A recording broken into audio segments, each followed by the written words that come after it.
তো hello everyone, এই যে আমি একটা নতুন ভিডিও নিয়ে চলে এসেছি। আমি রেডি হয়ে গেছি, কোথায় যাচ্ছি না যাচ্ছি পুরো ভিডিওটা দেখতে থাকুন। এই যে আমি পৌঁছে গেছি আজ বাবার বাড়ি। এখানে মা, আমার দুই মেয়ে, এরা সব কোল্ড ড্রিঙ্কস খাচ্ছে। আর এখানে আমি রেডি, আমার ড্রেস চেঞ্জ করা হয়ে গেছে। এবার আমি বসবো লাঞ্চে।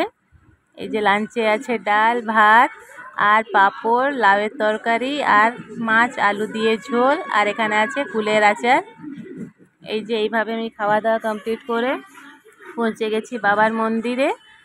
আজ থেকেই চড়ক মেলা স্টার্ট। এই যে ভক্তাগুলো পুকুর থেকে গড়াগড়ি দিয়ে চান করে গড়াগড়ি দিয়ে বাবার থানে পৌঁছলো।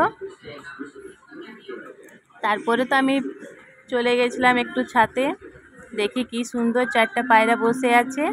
তারপর ছাতে থেকে নেমে আমি ডিনারে বসে গেছি। এই যে আমার মাসির ছেলেও এসেছে মেলা দেখতে। পুরো ভিডিওটা কেমন লাগলো অবশ্যই জানাবেন। ওকে, বাই, টাটা।